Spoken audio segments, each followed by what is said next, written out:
또 2020년도도 거의 다 지나가고 있습니다. 시간 참 빠르죠.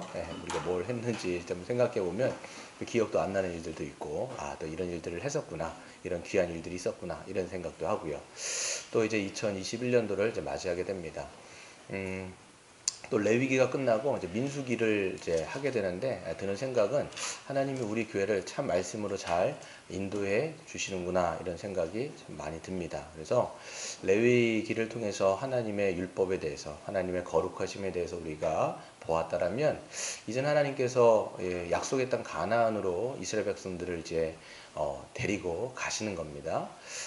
이 이스라엘 백성들의 역사를 보면 신약의 교회가 어떤 흐름 가운데 있는지를 계속 보여주는 겁니다. 그래서 이 이스라엘 백성들의 역사를 통해서 우리가 교훈을 이제 받는 거예요. 그래서 이 땅에, 이 세상, 광야 같은 세상에 살아가는 이 교회도 이스라엘 백성처럼 똑같습니다. 가나안에 있는 모든 여정을 사실 다 겪는 거예요. 하지만 목적지가 있다는 거예요. 이스라엘 백성들은 새하늘과 새 땅을 상징적으로 보여주는 가나안 땅, 그리고 우리의 목적지는 우리 주님께서 오셔서 완성하실 새하늘과 새 땅. 그래서 신약과 구약은 계속 짝으로 이루어진다는 것을 볼 수가 있지요. 그래서 하나님이 우리 교회를 2020년도에서는 이제 정의원과 그 양육회원을 통해서 세우고 가고 계십니다. 어떤 면에서는 우리 교회가 이제 분기점을 맞았죠. 그러면서 이제 민수기를 통해서 우리가 보게 될 것은 뭐냐면, 이제는 하나님의 군대로 체계와 질서를, 또 체계를, 그 여러 가지 조직들을 잘 갖추어 주시겠구나라는 생각을 합니다. 물론 하나님께서 이제 지혜를 주셔야 되겠죠. 어떻게 우리가 조직을 잘 갖추고 체계를 잘 세우며 이 질서를 우리가 세울 것인지를 우리가 생각해 봐야 됩니다. 그래서 이스라엘이 하나님의 군대였던 것처럼 우리 모든 신약의 교회들, 우리 물대농상교회도 마찬가지로 하나님의 교회, 하나님의 군대인 거예요. 그래서 우리는 여러 가지 정체성이 있습니다. 하나님의 백성으로서 하나님의 임재를 누리고 하나님께서 주시는 복과 안식을 참 충만하게 누리는 그런 은혜로운 측면도 있지만, 광야예요. 이 세상은 광야입니다. 누가 뭐래도 광야예요. 그래서 이 세상에서 복음을 가지고 영적인 전쟁을 해야 되기 때문에 우리들은 군대로서 이제 세움을 받는 겁니다. 그래서 군대라고 얘기하면 이제 싸우는 거죠. 전투하는 겁니다. 그렇기 때문에 이 전투는 그냥 아무렇게나 자기 멋대로 뭐 민방위처럼 하는 게 아니라 오와 열을 갖추어서, 대오를 갖추어서 이제 하는 거를 이제 민수기를 통해서 하나님 보여주시는데, 참 우리에게는 아주 시기적절한 말씀을 하나님께서 주시고 계신다라는 생각이 듭니다. 그래서 민수기를 통해서 우리 교회가 잘 또 이렇게 체계와 질서가 갖춰지면 좋겠습니다. 여러분 이것을 위해서 기도하시고 또 함께 이렇게 만들어가는 거예요. 그러니까 어떻게 보면 목사, 장로가 이렇게 있지요. 그래서 장로교단의 어떤 특징입니다. 뿐만 아니라 여러 직분자들도 있습니다. 그래서 함께 지혜를 모아야 돼요. 저는 목사가 독단적으로 하면 안 된다는 생각을 늘 합니다. 왜냐하면 목사도 어떤 이 성도 중에 한 사람이기 때문에 모든 사람이 같이 생각을 우리가 모아서, 물론 어떤 권위들이 있겠죠. 직분자들의 권위가 있지만 그 직분의 권위 아래서 함께 만들어가는 것. 그래서 만들어갈 때 모두가 또 소통하면서 이 건강한 교회를 일구어 나가는 것입니다. 그래서 그런 은혜가 이 민수기를 우리가 연구하면 연구할수록, 또 우리가 그 말씀 받으면 받을수록 있기를 바랍니다. 지난 시간에 우리가 좀 민수기 처음 장을 우리가 봤습니다. 민수기가 이제 첫 번째 장이 1장이었는데요. 그래서 출애굽을 한 거예요. 홍해를 걷는 게 1년 1월 14일입니다. 왜냐하면 출애굽, 노예로부터 해방된 해를 이 사람들 종교로 온 1년을 보는 거예요. 첫째 년으로 보는 겁니다. 그래서 1년 1월 14일 날 해가 쭉 내려와서 여기까지 이제 여기가 시내산입니다. 거기서 이제 한 1년 정도, 이렇게 모든 세월까지 해서 1년 정도 있다가 2년 2월 20일 날 출발하는 거예요. 그 출발하는 게 이제 민수기 11장부터 들어가 있는데, 그렇기 때문에 여기 이제 시내산에 와서 뭐를 하냐? 율법, 레위기에서는 율법을 받습니다. 이게 한 달 정도밖에 안 돼요. 한 달 정도에서 율법을 통해서 하나님을 어떻게 섬겨야 되며 성막에서 어떻게 제사를 드려야 되는지를 이제 다 배운 다음에, 그 다음에 이제 떠나기 직전에 하나님께서 민수기 1장에 보시면 계수해라 이렇게 얘기하는 거예요. 계수해라. 근데 이제 너희들 몇 명이냐? 이렇게 전체를 묻는 게 아니에요, 지금. 너희들 전체가 몇 명이야? 이걸 묻는 게 아니라 싸움을 할 수 있는 사람. 그래서 10세인가요? 20세죠. 20세 이상의 남자들을 전체를 다 계수하게 됩니다. 그래서 각 지파대로 딱 했을 때 보면 거의 60만 정도 되었다라고 이야기를 하는 거예요. 그래서 60만은 싸울 수 있는 사람이에요. 네. 그래서 우리 교회도 이제 묻는 거예요. 싸울 수 있는 사람 몇 명입니까? 이렇게 물어보는 거예요. 영적으로 싸울 수 있는 사람. 그러니까 여러분 막 주먹 들고 막 패고 막 그런 싸움이 아니라는 거 여러분 아시죠? 교회는 그런 싸움, 맨파워로 싸우는 게 아니라 복음의 싸움인 거예요. 영적으로 충만하고 복음을 알고 복음을 믿고 복음을 전할 수 있고 또 사람들과 함께 성도 간의 교제를 누리면서 그러니까 교회가 하는 거는요. 사람 길러내는 거예요. 다른 게 아니에요. 여러분 사람 잘 길러내는 게 교회가 하는 가장 복음의 큰 사역이에요. 그래서 사도 바울이 뭐라고 이야기하냐면 나와 같은 그리스도의 제자를 만드는 게 사도 바울의 핵심 사역이었어요. 그러니까 여러분도 마찬가지예요. 내가 복음을 잘 믿고 누군가에게 복음을 전하고 복음을 가르쳐서 나와 같은 그리스도의 제자로 모든 사람을 다 길러내는 게 목사의 사명이기도 하고 저뿐만 아니라 모든 성도의 사역인 거예요. 이게 복음 사역이에요. 그래서 여러분 영적으로 싸울 수 있느냐라고 했을 때 뭐를 질문해야 되냐면 내가 누군가를 세울 수 있느냐 이걸 물어보는 거예요. 여러분 세울 수 있겠습니까? 누군가를 잘 양육도 하고 누군가를 정말 그리스도의 제자답게 나는 잘 세울 수 있을까? 이거를 여러분 따져보셔야 돼요. 그게 싸울 수 있는 거예요. 그게 싸울 수 있는 거예요. 네. 그래서 60만 정도의 이제 군대가 생겼죠. 이제 만들어졌습니다. 그 다음에 2장에 보면 하나님께서 대오를 갖춥니다. 그래서 이 사람들이 이제 지금까지는 보니까 좀 뭐라 그럴까요? 그 예비군 같은 스타일이었던 것 같아요. 대와 오도 없고 뭐 이렇게 진도 없는 거죠. 근데 이제는 어떻게 하냐면 진영을 갖추는 거예요. 딱 진영을 어떻게 갖추는데 항상 누가 중심이냐면 하나님의 성막이 중심이 있어요. 하나님의 성막이 중심으로 해서 각 지파들이 그러니까 각 면에 동서, 남, 북 이렇게 해가지고 이 동쪽에도 세 지파, 남쪽에도 세 지파, 서쪽에도 세 지파, 북쪽에도 세 지파. 그래서 12지파가 있는 겁니다. 그리고 그 지파 안에 여기 이제 보면 그 안에 보면 이 성막이 있고요. 여기에 모세와 아론이 있고 그 다음에 여기 고핫이라고 하는 레위인이 있고 여기에 게르손이라고 하는 레위인이 있고 여기에 무랄이라고 하는 레위인이 있는 거예요. 근데 여러분 잘 생각해 보시면 레위인은 개수가 안 됐고 레위인은 지파에서 빠졌단 말이에요. 근데도 불구하고 12지파가 돼요. 왜 그럴까요? 그 기습 질문이죠, 이게. 왜 레위인이 빠졌는데 12지파죠? 예, 맞습니다. 빙고. 정확하셨어요. 요셉의 두 아들이 있는데 그 두 아들이 각 지파로 편성이 됩니다. 이때부터는. 그러니까 요셉의 지파가 굉장히 큰 축복을 받은 건 맞아요. 그래서 두 아들이 이제 각 지파가 형성이 됐기 때문에 레위 지파가 빠졌어도 12지파가 되는 거예요. 그리고 레위는 그 성막 바로 바깥에 그다음에 진영을 이렇게 쌓는 거죠. 이렇게 해갖고 모든 오와 열을 맞춰가지고 이제 머뭅니다. 머물 때는 항상 이 대오를 갖춰서 이렇게 머무는 거예요. 그리고 이제 구름이 딱 성막에 구름이 떠오르면 그때도 어떻게 합니까? 언약궤가 맨 앞으로 간 다음에 그 다음에 각 지파들이 시계 방향 순서대로 해가지고 출발을 하게 되는 것이죠. 그래서 이렇게 참 군대다 이제부터는 오와 열을 갖추는 군대다. 함께 전진하고 함께 머무르고. 그래서 여러분 구름이 떠오르면 같이 가는 거예요. 같이 가는 거예요. 그래서 이제 교회도 마찬가지입니다. 이 구름 주님이 가자 그러면 같이 가는 거예요. 쭉 같이 가는 거예요. 쭉 같이 가는 거.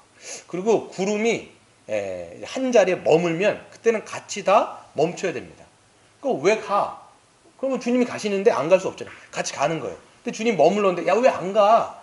빨리 가야지. 아니 주님 머무셨으면 우리도 같이 머무는 게 바로 우리가 성령의 동행하심을 따라서 가게 되는 것이죠. 신약교회는 이제 머리 대신 예수 그리스도께서 하나님 보좌 우편 가운데 계시고 이제는 우리를 성령으로 친히 인도해 주시는 거예요. 그래서 저는 교회가 이제부터는 조직을 갖춘다라는 게 뭐냐? 이게 뭐냐면 같은 질서 안에서 하나님의 뜻을 잘 분별해야 돼. 이래서 이제 모든 것을 제가 2021년도에는 모든 것은 아니지만 큰 사건, 큰 것들에 대해서는 같이 공동의회를 할 거예요. 공동을 해갖고 정말 이게 공동의회를 투표를 할 텐데 그때 여러분 공동의회는요 민주주의가 아니에요. 여러분 잘 기억하셔야 돼요. 제가 교회론에서도 말씀드렸는데 공동의회는 그러니까 하나님의 성령의 사람, 정의원들이 어떤 큰 안건에 대해서 같이 어떤 방식으로는 어떻게 보면 민주주의 같이 보이지만 어떤 걸 투표를 하는 거예요. 그래서 그 안건이 나오면 아, 주님께서 지금 뭐라고 움직이라고 하는 거구나. 아니면 지금 머물라고 얘기하는구나. 이거를 같이 중요한 문제들은 이제는 결정을 하게 될 것입니다. 그래서 이런 부분들을 우리가 체계와 질서를 잡는다라고 이야기를 하는 거예요. 그래서 구름이 떠오르면 가고 머물면 우리도 같이 머무는 거예요. 그래서 같이 가고 같이 머무는 거예요. 그래서 이 교회 전체가 같이 움직이는 모습을 우리가 볼 수가 있는 것입니다. 그래서 1장과 2장에서는 하나님이 지금 군대로 편지하고 계신다. 이거를 우리가 잘 생각해야 돼요. 그리고 3장은 이제 어떤 내용이 나오느냐 보면 그동안 계수에서 빠졌던 레위인들이 등장합니다. 레위인들이 참 중요한 역할을 해요. 보면 레위인들은 왜 계수에서 빠졌냐면 레위는 싸우는 군인들이 아니라 하나님의 성막에서 성막을 지키고 맡고, 그래서 이 사람들이 하는 일이 뭐냐면 움직일 때 모든 성막을 다 해체합니다. 해체해갖고 운반하는 일을 해요. 그리고 머무르면 다시 새롭게 세팅하는 일들을 하는 게 레위인들입니다. 그래서 주님의 성막에서 하나님의 특별한 어떤 그 섬김을 담당하는 게 레위인이었다는 것을 우리가 알 수가 있죠. 오늘 3, 4장을 같이 볼 텐데 어떤 내용들이 있는지, 또 그것이 신약의 교회에 어떻게 적용되는지를 좀 살펴보도록 하겠습니다. 그래서 보시면 1절부터 3장 1절부터 4절까지는 누가 등장하느냐면 모세와 아론이 등장합니다. 모세와 아론이 특별히 이제 아론이 등장해요. 여러분, 아론은 어떤 사람이에요? 여러분, 아론은 어떤 사람이죠? 답을 얘기했네. 아론이 어떤 사람이죠? 제사장. 그 중에서 대제사장이에요. 아론의 계열에서 계속 대제사장이 나옵니다. 대제사장이고 아론의 아들들이 있었죠. 원래는 나답과 아비후라는 사람이 있었는데 어떻게 됐어요?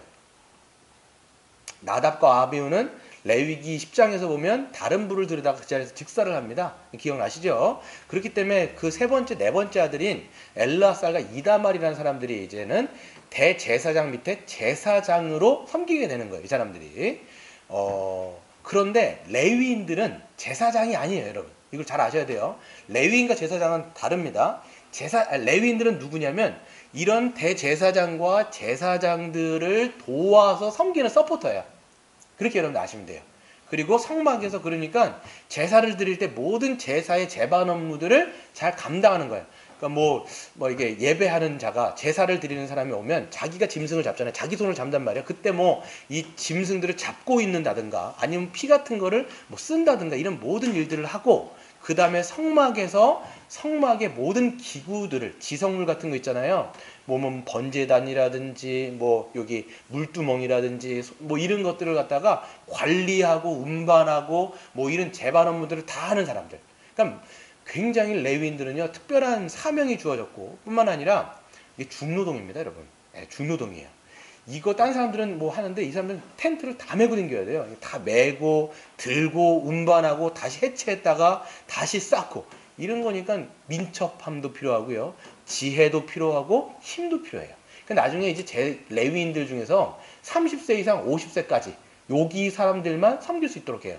힘이 있는 사람들이고요. 그때 일할 수 있는 사람들을 그때 섬기게 합니다.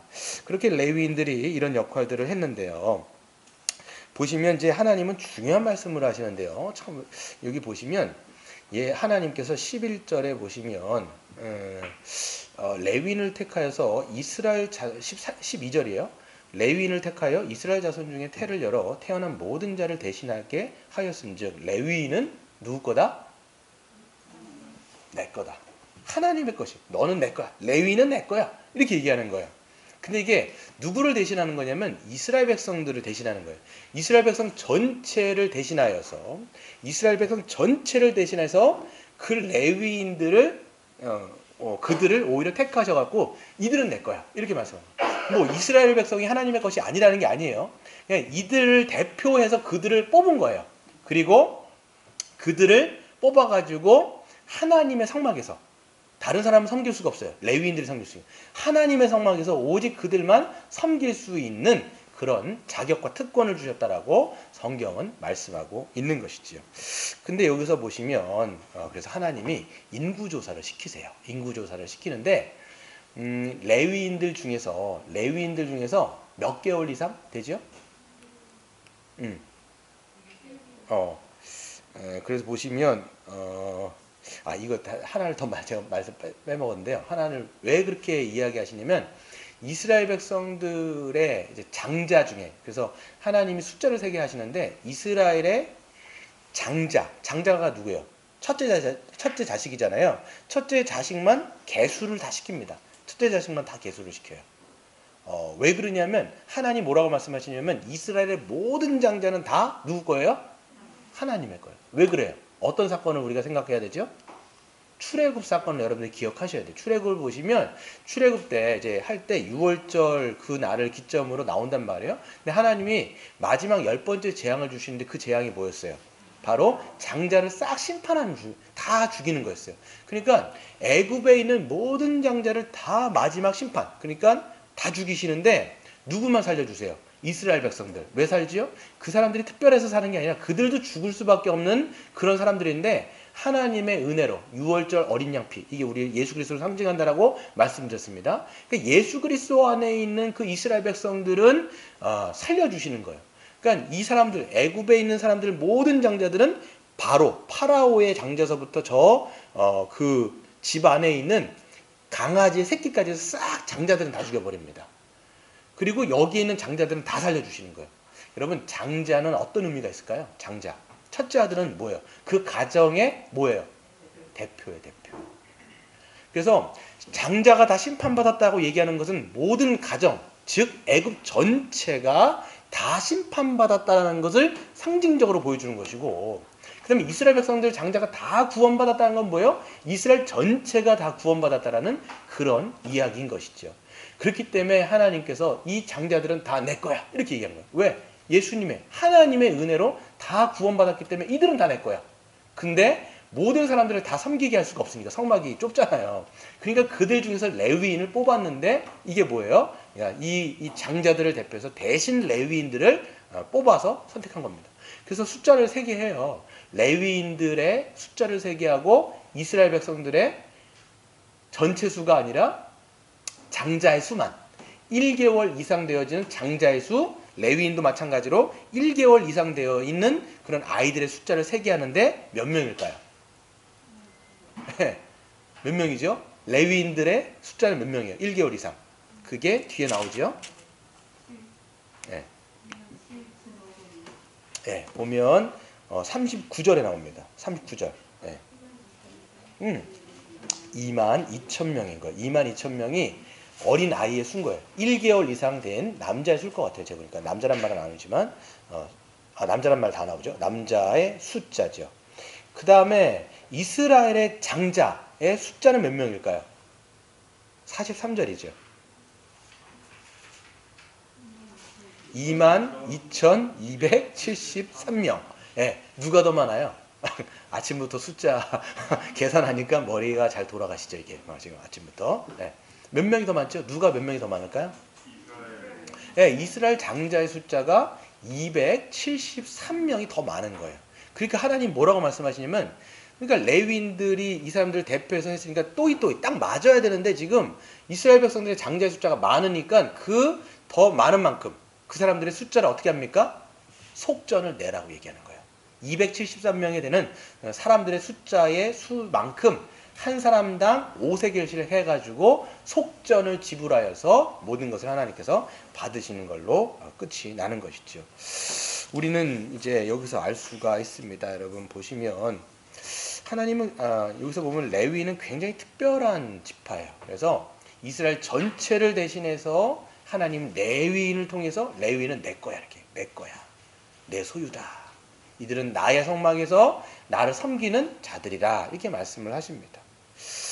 그래서 여러분 레위인이 왜 그렇게 특별한 부름을 받았을까요, 여러분? 레위인이 잘나서 있을까요? 레위인이 뭐 특별하고 레위인이 다른 지파보다 더 탁월했기 때문에 그랬을까요? 아니면 그냥 오직 하나님의 은혜였을까요? 네.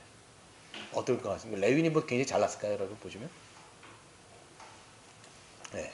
이건 그냥 하나님의 섭리 가운데 하나님의 은혜라고 우리는 생각할 수밖에 없습니다. 레위 족속은요, 레위의 자손들이잖아요. 지금 보면 레위가 아니라 레위의 자손들인 거예요. 레위의 자손은 3명 있습니다. 누가 있죠? 게르손, 고앗, 무라리. 이 3명이 레위의 자손들인 거예요. 그래서 그 자손들이 지금 하나님의 성막에서 섬길 수 있는 그런 자격과 그런 책임을 맡는 그런 어떻게 보면 존귀한 자로 부름을 받았는데, 그들이 자격이 있고 그들이 다른 지파보다 잘나서 부름받은 것이 아니라 오직 하나님의 은혜로 그 사람들이 부름받았다라는 것을 우리는 성경을 통해서 알 수가 있습니다. 여러분, 이제 창세기를 여러분들이 기억하실지 잘 모르겠는데, 창세기에 보면요, 레위가 어떻게 인물이 묘사가 되냐면 굉장히 잔인한 인물로 묘사가 많이 됩니다. 그게 언제 여러분 이제 사건이 대두가 되냐면, 야곱의 12아들 중에 레위가 한 사람인 거 아시죠? 시므온부터 해서 12아들 중에 한 사람이 레위였어요. 루벤, 시므온, 그 다음 레위였어요. 그래서 레위가 어떤 사건이 나오냐면, 야곱이 라반이라고 하는 외삼촌 집에서 빠져나와가지고 어디 땅에 머물죠?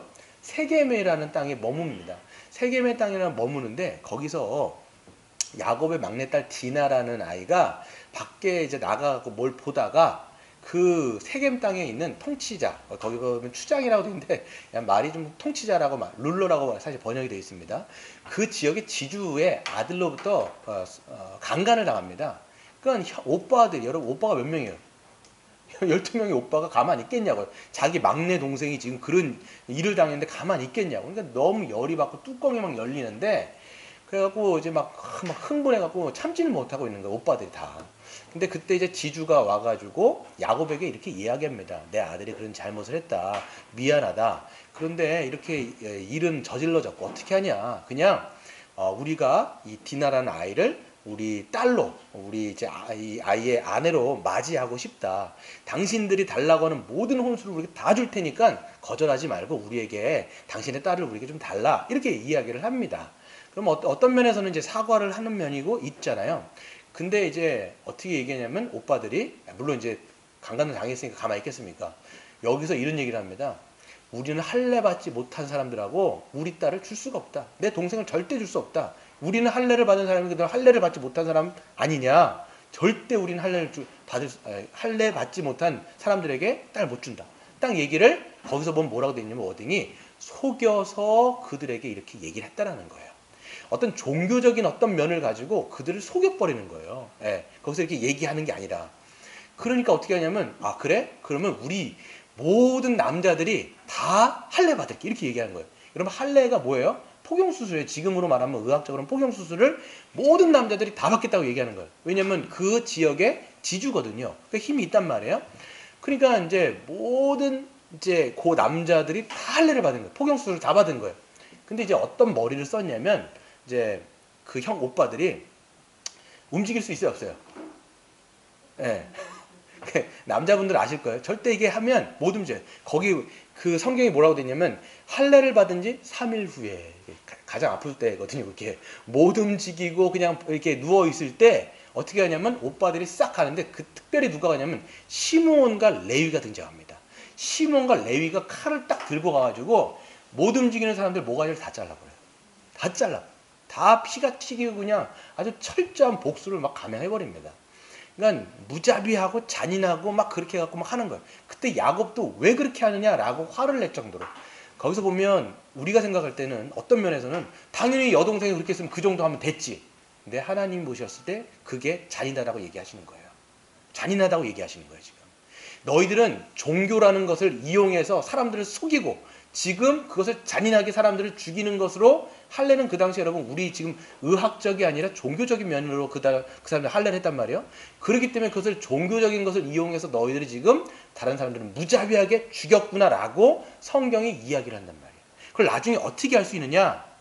그건 우리 생각이 아니라 나중에 야곱이 죽을 때, 아버지가 죽을 때 마지막 어떻게 해요, 여러분? 아빠가 죽을 때 아들들을 다 모아놓습니다. 다 모아놓은 다음에 각 아들마다 안수하면서 축복을 하면서 언약을 해요. 그게 여러분 맨 마지막 창세기의 야곱의 축복이에요. 거기서 보면 레위 아들에게도 이제 축복을 하는데요. 그 내용을 보면요, 축복이 아니라 뭐예요? 저주에 가까워요. 제가 한번 읽어드릴게요. 뭐라고 그러냐면 이렇게 돼 있습니다. 창세기 49장 5절부터 7절까지가 이제 시몬과 레위에 대해서 아버지가 마지막으로 하는 이제 유언 같은 거거든요. 그들의 칼은 폭력의 도구로다. 내 호나 그들의 모의에 상관하지 말지어다. 내 영혼아 그들의 집회에 참여하지 말지어다. 그들이 그들의 분노대로 사람을 죽이고 그들의 혈기대로 소의 발목 힘줄을 끊었음이로다. 그 노여움이 혹독하니 저주를 받을 것이요 분기가 맹렬하니 저주를 받을 것이라. 내가 그들의 야곱 중에서 나누며 이스라엘 중에서 흩으리로다. 이렇게 여러분 레위는요 하나님의 어떻게 보면 저주 아래 있던 자라고 우리는 생각할 수밖에 없습니다. 그 잔인성과 그 무자비함 그리고 속이고 사람을 속이는 그런 모습을 통해서 우리는 알 수 있는 게 뭐냐면 레위는 축복받을 만한 인물이 축복받을 만한 자손이 절대로 아니라는 것을 우리는 성경을 통해서 알 수가 있어요. 아 하나님이 저주 아래 있구나 이렇게 얘기하는 거예요. 근데 지금 보면 이게 완전히 바뀌어. 그 저주가 바뀌어서 축복으로 돌아가는 모습이 우리는 볼 수가 있는 것이죠. 하나님의 특별한 은혜요. 하나님의 주권적인 섭리라고 우리는 볼 수가 있습니다. 여러분 구약의 이 레위 사람 누구일까요? 여러분 축복에서 저주에서 축복으로 바뀐 이 사람은 누굴까요? 여러분 레위. 여러분 성경 구약에서 레위 하면 딱 누가 생각나세요? 이스라엘 전체 중에서 따로 딱 뽑아가지고 오직 하나님만 섬기는 사람 이렇게 하면 누가 생각나요? 모세. 신약적으로는 누가 생각나요 여러분? 예수님. 그렇죠. 여러분 잘 공부하신 거예요. 이게 전체 중에 뽑아갖고 하나님만 섬기도록 부름받았다 라고 생각하니까 사람들이 뭐라고 생각하냐면 목회자라든지 선교사 풀타임으로 하나님 앞에 자기의 온 전 인생을 들인 풀타임 사역자인 목사라든지 선교사라든지 그런 사람이 구약의 레위인이다 라고 잠깐 보시는데 그렇게 보면 성경을 굉장히 왜곡해서 보는 거예요. 만약에 목사와 선교사만 하나님이 뽑은 하나님을 섬기는 그런 주님의 사람이고 그럼 나머지 여러분들은 어떻게 됩니까? 저만 레위인이면 하나님의 은혜 받았고 여러분은 그럼 저주 받았습니까? 그렇게 볼 수밖에 없잖아요. 근데 어떻게 돼요? 그게 아니라 여러분 레위인은요 하나님께서 구약을 통해서 뭐 레위인이라든지 나실인이라든지 어떤 면모들이 있는데 이 이스라엘 백성들은 이 신약의 어떤 성도들의 모든 면모들을 일면들을 보여주는 거예요. 그렇기 때문에 레위인, 나실인 이런 것들은 다 우리로 딱 1차적으로 누구에게 적용해야 돼요? 다 우리 주 예수 그리스도 이런 측면으로 가야 되고요. 그 다음에 2차적으로 적용해야 되는 게 누구냐면 그리스도 안에 있는 모든 성도들이 다 뭐라는 거예요? 레위인이라는 거예요. 그러니까 우리 같은 사람들 잘 생각해 보세요.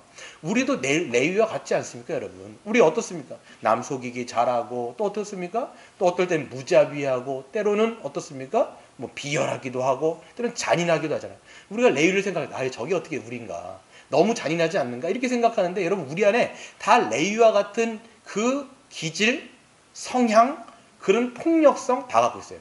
이런 이제 프로이드라고 하는 심리학자가 이게 뭐라고 얘기하냐면 이 모든 사람들 가운데 갖고 있는 거 인간에게 가장 저 밑바닥에 있는 게 뭐라고 여러분 얘기하시는 줄 아십니까? 폭력성이에요.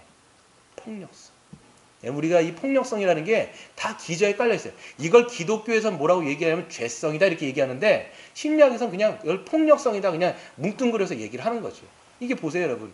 우리 안에 여러분 폭력성, 잔인성 그게 없는 줄 아십니까? 밑바닥에 깔려서 어떤 사람은 그게 그냥 확 드러나는 사람이 있지만 어떤 사람들은 기저에 깔려가지고 오히려 여러분 뭐라고 얘기하셨냐면 막 이게 미운 놈 우리가 떡 하나 더 준다고 얘기하잖아요. 사실 그게 폭력성이고 잔인성이거든요.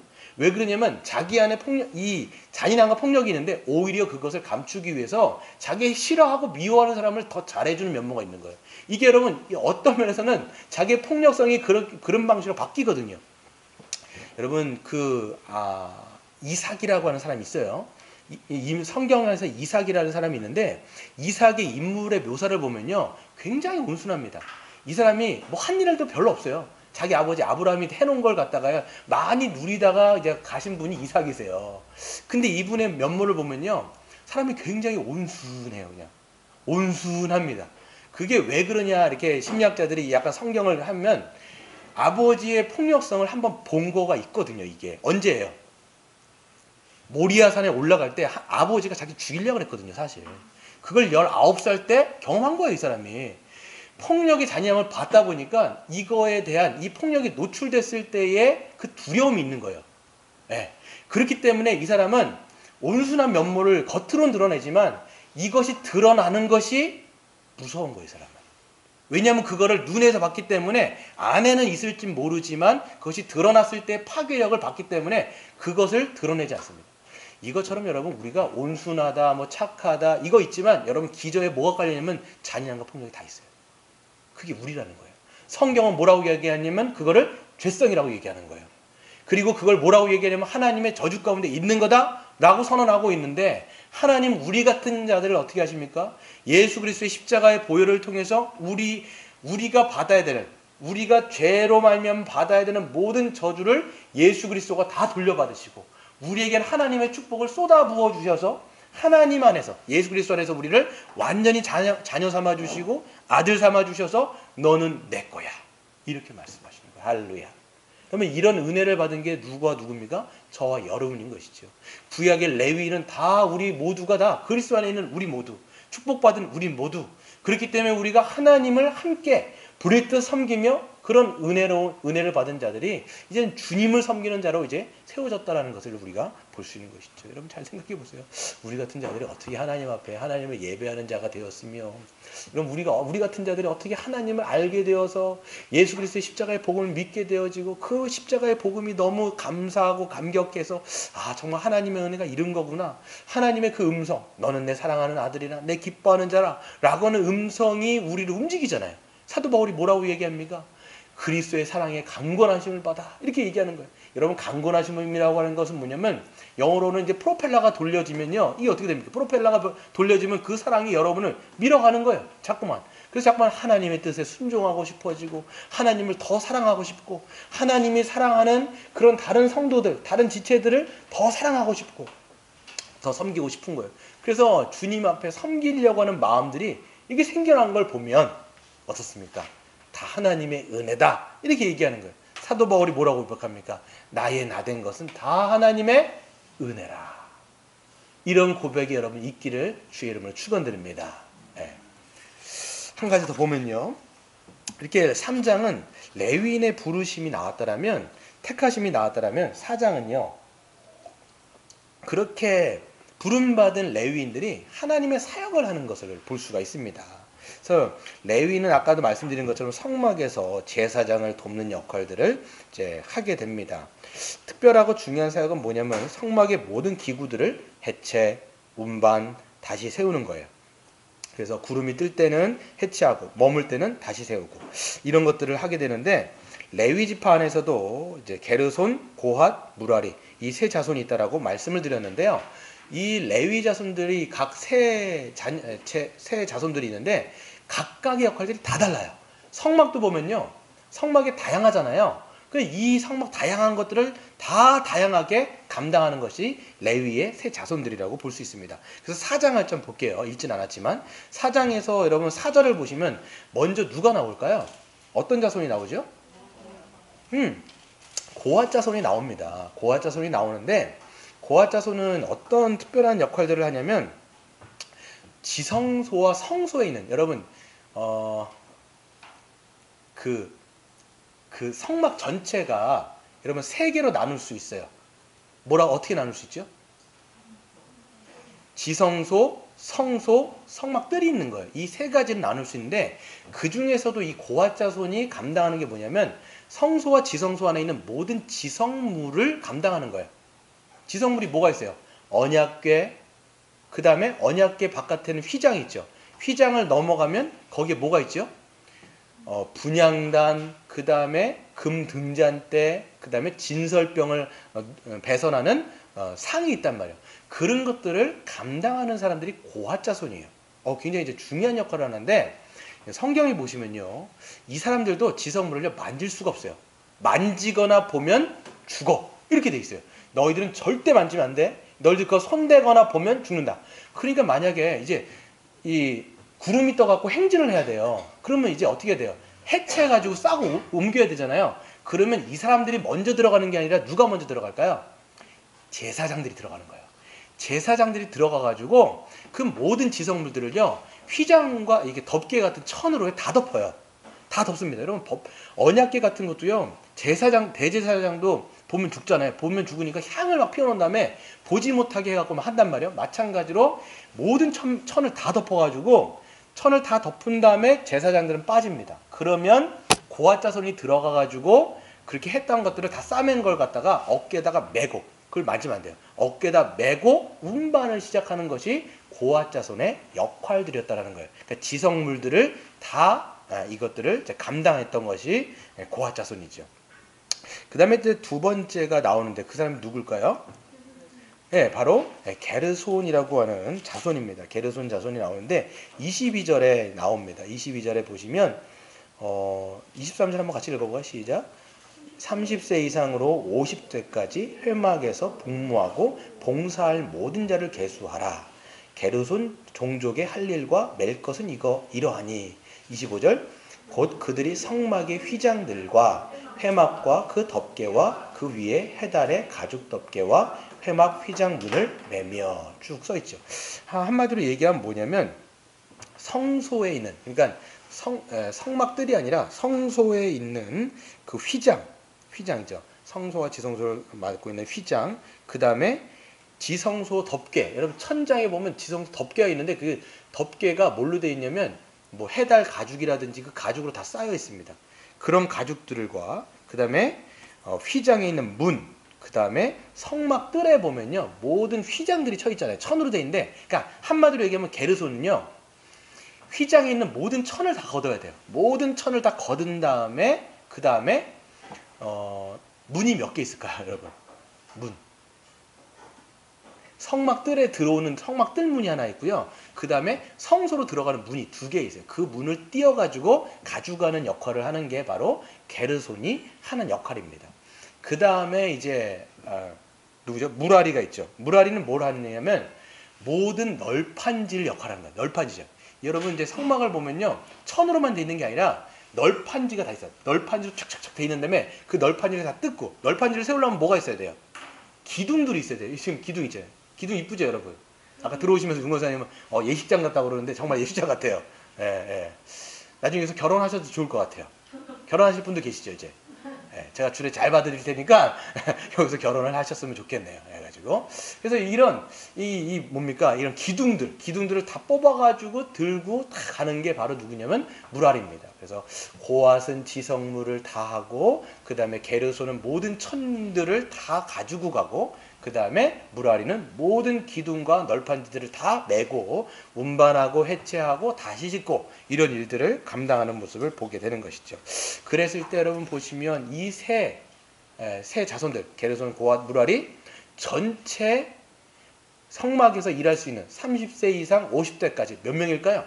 그게 8,580명 이렇게 성경에는 기록이 되어 있습니다. 그래서 이렇게 보시면 이 사람들도, 이 성막에서 섬기는 사람들도 각자의 역할들이 있었고 각자의 위치가 분명히 있었다라는 것을 우리가 알 수 있습니다.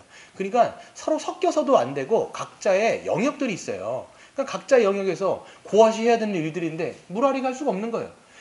게르솜이 해야 되는데 고앗이 할 수가 없는 거예요. 각자의 역할들이 다 있어요. 그리고 그 일들을 충성스럽게 감당할 때 레위인이 왜 중요하냐? 제가 말씀드렸죠. 이 이스라엘 백성들이 싸우는 전쟁은요 무력 전쟁이 아니에요. 절대 무력 전쟁이 아니에요. 얼만큼 하나님의 성막에서 제대로 하나님이 주신 율법대로 그들이 순종하면서 하느냐, 여기에 모든 관건이 다 있습니다. 그래서 레위인의 역할이 탁 띄어져 갖고 좀 중요하게 역할을 되는 거예요. 그들이 잘 하나님을 섬겼을 때 그 싸움은 그냥 어떻게 보면 일치월장으로 탁탁탁 가는데, 그들이 불순종했을 때, 여러분 레위인들의 역할 중에 하나가 뭐냐면 다른 이스라엘 백성들이 성막에 들어오지 못하게 하는 것도 있어요. 하나님의 거룩을 지키는 거예요. 하나님의 영광을 보호하는 겁니다. 레위인들이 특별하게 하는 게 뭐냐면 하나님의 거룩을 철저하게 보호하고 철저하게 이것들을 보호하는, 막는 그런 역할들을 하는 건데, 이게 지금 신약의 모든 성도가 하는 거예요. 우리가 하는 건 뭐냐면 이 교회 전체가 하는 싸움은 뭐냐면 거룩한 싸움이에요. 얼마나 교회가 이 거룩성을 유지하느냐, 이거의 관건이라니까요. 사람 많다고 여러분 교회가 힘 있는 게 아니에요. 얼만큼 예수 그리스도의 말씀대로 순종하며 거룩함을 지키느냐. 이 거룩함을 잃어버리잖아요. 숫자가 10,000명, 20,000명 된다 할지라도 세상에 손가락질을 당하는 거예요. 니들 교회 맞아? 니들 정말 소금과 빛이 맞아?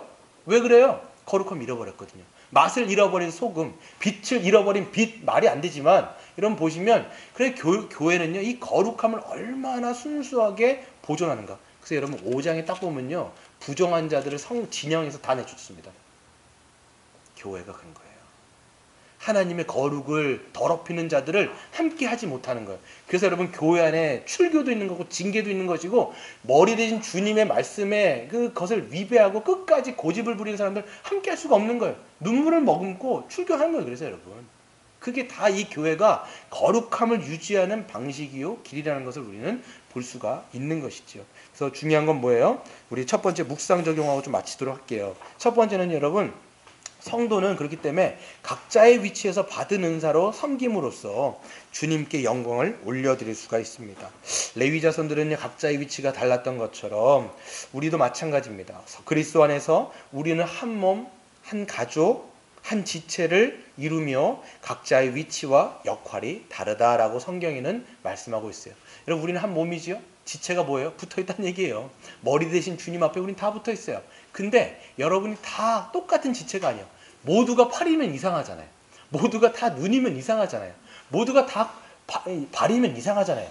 각자의 위치가 뭐가 다른 거예요? 누구는 눈 역할, 누구는 입 역할, 누구는 코 역할, 누구는 팔다리 역할을 잘 감당하면서 교회가 움직이는 것을 사도 바울이 이렇게 이야기하죠. 우리 고린도전서 한번 읽어볼까요? 고린도전서 12장. 여러분 한 몸 한 지체가 나오면요 이게 고린도전서가 나오는 거죠. 고린도전서 12장을 보시면 14절부터 20절. 같이 한번 읽어볼까요? 시작. 몸은 한 지체뿐만 아니요 여럿이니 만일 발이 이르되 나는 손이 아니니 몸에 붙지 아니하였다 할지라도 이로써 몸에 붙지 아니한 것이 아니요 또 귀가 이르되 나는 눈이 아니니 몸에 붙지 아니하였다 할지라도 이로써 몸에 붙지 아니한 것이 아니니. 예, 여기까지 다 어땠다는 거예요? 한 몸에 지금 붙어있다는 거예요. 붙어있는데 다 발은 발대로, 손은 손대로, 코는 코대로 다 있다는 거예요. 17절도 보면 만일 온몸이 눈이면 듣는 곳은 어디며 온몸이 듣는 곳이면 냄새 맡는 곳은 어디냐. 그러나 이제 하나님이 그 원하시는 대로 지체를 각각 몸에 두셨으니. 여러분 이게 중요해요. 하나님이 그 원하시는 대로 주권적인 거예요. 누구는 눈 역할, 누구는 입 역할, 누구는 코 역할, 누구는 보고 만지고 이런 역할을 하나님의 주권적으로 몸에 두셨으니 만일 다 한 지체뿐이면 온몸이 어디냐라고 사도 바울이 이렇게 말씀하고 있는 것이죠. 그렇기 때문에 여러분 우리는요 하나님이 원하시는 대로 각 지체 안에 붙어 있다는 걸 기억하시고 만일 다 그렇기 때문에 우리가 함께 모여서 각자의 역할들이 다르다라는 것을 여러분들이 기억하셔야 돼요. 한 사람 한 사람 여러분 그리스도 안에 있다라면 여러분의 위치와 역할들이 분명히 있다는 걸 여러분 기억하셔야 돼요. 그리고 그 역할들이 무엇인지를 좀 우리가 이제 잘 찾아가는 게 중요할 것 같아요. 그래서 여러분 개인적으로 보시면 어떻게 될까요? 자기 위치가 어딘지를 좀 잘 찾아갔으면 좋겠어요. 나의 역할은 뭘까? 이걸 어떻게 알 수 있냐면 자기 은사랑 굉장히 연관이 돼요. 자기 은사랑 굉장히 연관이 되는데 은사가 뭐지? 난 은사가 없는 것 같아. 이게 아니라 은사를 찾은 다음에 역할을 찾는 게 아니라 일단은 모든 곳에 한번 섬겨봐야 돼요.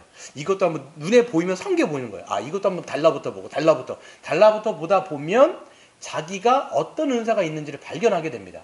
그런 다음에 자기의 위치를 이렇게 다닥 찾아가게 되는 거기 때문에 개인적으로는 그렇게 여러분들이 뭐 교회 안에 있는 모든 예배하는 곳, 섬기는 곳, 주일학교 이런 것들을 우리가 한번 섬겨봐야 돼요. 그러려면 교회적으로도 제가 도움을 좀 드려야 될 것 같아요.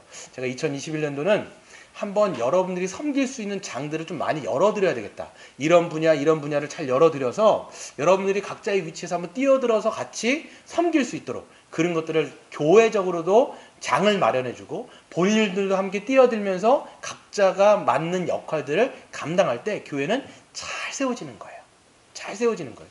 그러니까 눈은 눈 역할을 하는 거예요. 코는 코 역할을 하는 거예요. 제가 이렇게 공사를 해보면서 하다 보니까 은사가 없구나 이걸 발견했어요. 난 이게 아니구나 약간 이게 알겠더라고요. 제가 보니까 그러네 물론 그렇지만 하는 거죠. 사람들이 막 갈굼을 들으면서 하는 거예요. 왜 이게 하는 거예요? 왜? 나 해야 되니까 하면서 발견하는 거예요. 나는 안 되겠구나 이렇게 생각을 했어요 제가. 아, 그냥 일명 똥손이구나 이렇게 제가 알겠어요. 그냥 이렇게 저의 역할은 입 역할인 것 같아요. 말을 하고 이제 이런 역할을 제가 해야 되겠다라는 생각을 했습니다. 그러니까 여러분 보시면 할 일들이 많습니다. 이렇게 뭐 공사뿐만 아니라 이제 교회가 같이 세워져 나가는 면에 있어서 너무나 할 일들은 사실 많아요. 아이들 주일학교 해야 되지요. 그 다음에 예배할 때도 이런 모든 전반적인 상황들을 이제 체크하고, 그러니까 이게 좀 이것들을 좀 나눠드려야 될 것 같아요. 그래서 같이 함께 할 수 있는 역할들을 할 때 교회가 전체가 같이 살아나는 것들을 보게 되는 것이죠. 그럴 때 여러분 성도는요, 마지막 다른 지체를 존중하고 귀하게 여겨야 돼. 이게 진짜 중요한 거예요, 여러분. 여러분 레위 자손들을 보면요, 다 역할들이 다르지만 서로 존중했을 거예요. 분명히 고아스는 자기 역할들이 있지만 다른 사람들을 존중하겠죠. 왜? 역할이 다른 거니까. 성도도 마찬가지입니다. 그리스도에서 모든 성도들은요, 한 몸으로 한 지체로 있지만 역할들이 다른 거라는 것들을 여러분 분명하게 아시고, 다른 거지 틀린 게 아니에요. 절대 여러분 이걸 여러분 우리 항상 다른 거예요. 틀린 게 아니에요. 나는 맞고 너는 틀린 게 아니라 역할이 다른 거예요. 역할이 다른 거예요. 역할이 다른 것이기 때문에 서로를 존중하지 않으면 여기서 갈등이 일어납니다. 여기서 갈등이 일어나는 거예요. 그래서 여러분 보시면 은사 가운데서 보면 하나님이 주신 은사를 크게 아주 크게 그냥 성향으로 나누면요, 어떤 사람 막 도드러지는 은사가 있어요. 그래서 외향적이고 도드러지고 어떻게 보면 이제 사람들 앞에 주목받고 이런 은사들이 있는 사람이 있고, 어떤 사람은요 정말 뒤에 가고 묵묵히 세밀하고 꼼꼼하고 혼자 정말 치밀하게 해야 되는 은사들이 있어요. 그런 게 이게 싹 나뉘는 것 같아요. 보니까 이 은사들을 보면요. 그런데 여러분 이때 서로가 서로를 위해서 존중을 해주면서 함께 배려해야 돼요. 그래서 여러분 좀 이런 거 있잖아.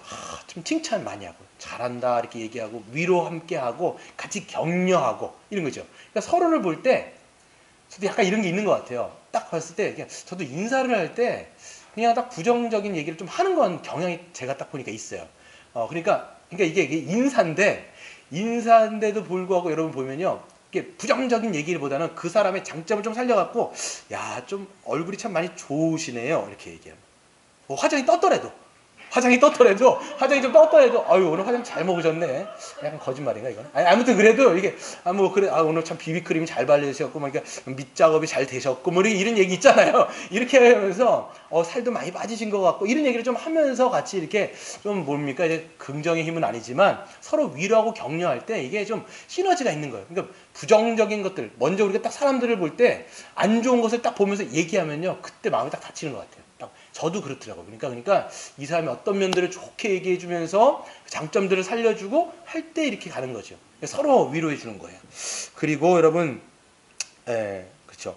그 다음에 한 가지만 또 찾아보고 마칠 텐데, 요거 로마서 12장 한번 찾아볼게요. 로마서 12장. 요거 한번 찾고 마치겠습니다.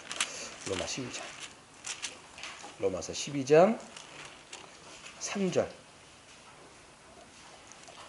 로마서 12장 3절.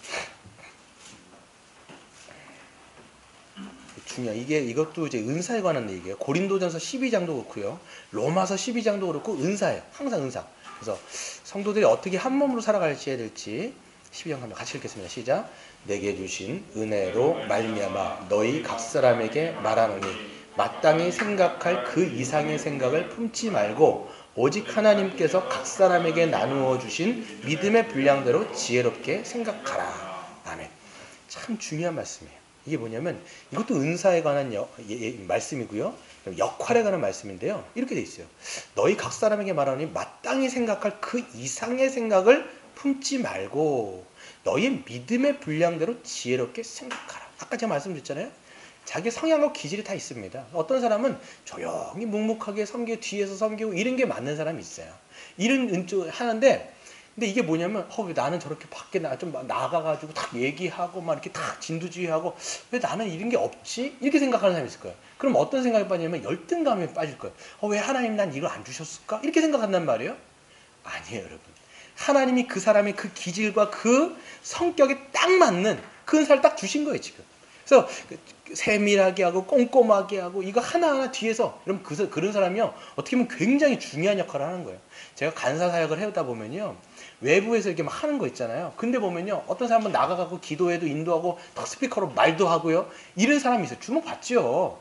근데 그렇게 하려면요, 그런 전체 집회가 이루어지려면요, 정말 보이지 않는 곳에서 하나하나 다 계산하고, 다 세고 있고, 다 뭔가 하나를 다 하고 계획 짜가지고 이게 없잖아요. 절대 그런 집회 이루어지지도 않는 거예요. 우리 교회도 마찬가지예요. 묵묵히 정말 하나하나 꼼꼼하게 하고 이런 사람 없잖아요. 안 돌아간다니까요. 그러면 지금 우리 교회 예배가 막 이렇게 이루어지고 있는데 묵묵히 보이지 않는 곳에서 막 섬기는 손길이 얼마나 많겠습니까? 이렇게 딱 할 때 그 전반적인 모든 것들을 하고 있다는 사실을 인정해야 되는 거예요. 그러니까 그 사람들도 열등감 빠지는 게 아니라 자기의 그런 쪽으로 더 개발하면서 어떻게 하면 더 섬길까를 생각하는 게 그 이상의 생각을 품지 않고 지혜롭게 생각하는 거예요. 반대로 어떤 사람은요, 저처럼 말하는 거, 이러면 어떻게 보면 주목받지요. 이게 어떻게 보면 이제 드러나잖아요. 이게 여러분 고린도전서 14장에 나오는 방언과 예언의 문제였어요. 방언 막 하잖아요. 예언 막 하잖아요. 얼마나 도드라집니까? 야, 저 사람은 정말 하나님께서 더 어떤 특별한 걸 뭔지 좋겠구나. 막 도드라지니까 이런 사람들이 결점이 뭐냐면 교만해지는 거예요. 교만해지는 거예요. 교만해져서 오히려 다른 길로, 오히려 나중에 여러분, 그래서 제가 보면요, 고아자손이요, 나중에 보면요, 기성물을 담당했잖아요.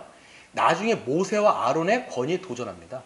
어떻게 얘기하면 당신들만 하나님이셔서 우리도 그렇지. 이렇게 하면서 모세와 아론의 권위에 덤벼버려요. 그러니까 여러분, 이렇게 드러나는 은사를 받은 사람은 조심해야 되는 게 뭐냐면 독선, 독단이에요. 저 같은 사람들도 마찬가지고. 나는 옳아, 넌 틀려. 여러분, 이게 독단이거든요. 교만으로 가면 독선과 독단이라고 하는 게 나오고, 함께 일을 했을 때 다른 사람의 얘기를 안 듣는 거예요. 나는 맞고 넌 틀리니까. 그러니까 다 잘라버리는 거예요. 그게 아니라 함께 간다는 거 자꾸만 생각하시고 남들 얘기 듣고, 저 같은 경우도 유의하는 게 뭐냐면 자꾸만 남들 얘기를 좀 많이 들어야 되겠다. 왜냐면 저도 연약하고 어떤 면만 보기 때문에 다른 사람이 얘기하는 걸 못 듣잖아요. 그럼 같이 얘기를 하고 듣고 같이 조합하면서 만들어가는 것이 이 교회라는 것을 여러분 분명히 인식하셔야 돼요. 제가 집회 가운데 그 조이 코리아라는 이제 이게 어린 청년 집회가 있어요. 그걸 전체를 주관하는 분이 계신데, 어떤 조목사, 저 이름이 생각이 안 나는데 그분이 한번 얘기를 하신 적이 하나 있어요. 얼마나 강사들, 정말 특급 강사들을 거기서 보면 대부분 불러오거든요. 그런 강사들은요, 딱 오면요, 들었다 놨다 해요. 청중들이 10,000명 있든지 그런 들었다 놨다 하는 그런 설교자들이에요.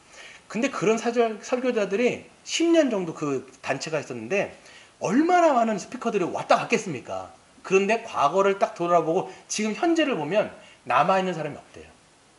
지금까지 쭉 꾸준하게 주의 믿음 갖고 하는 사람보다는 어떤 사람은 아예 없어졌고 어떤 사람은 전과자라는 거예요. 은사가 너무 도드라지잖아요. 교만한 거예요. 그러니까 우리가 정말 조심해야 되는 게 뭐냐면, 내가 정말 하나님 앞에 정말 제일 세워져 있는가, 이런 것들을 보는 게 굉장히 중요하다라는 것들을 우리가 알 수가 있는 겁니다. 그렇기 때문에 여러분, 우리는요, 전체 서로가 다 소중한 거예요. 그 사람 한 사람 빠지면요, 그만큼 우리는 손해인 거예요. 자기의 위치의 역할들을 다 감당할 때, 그럴 때 몸이 온전하지 않아요.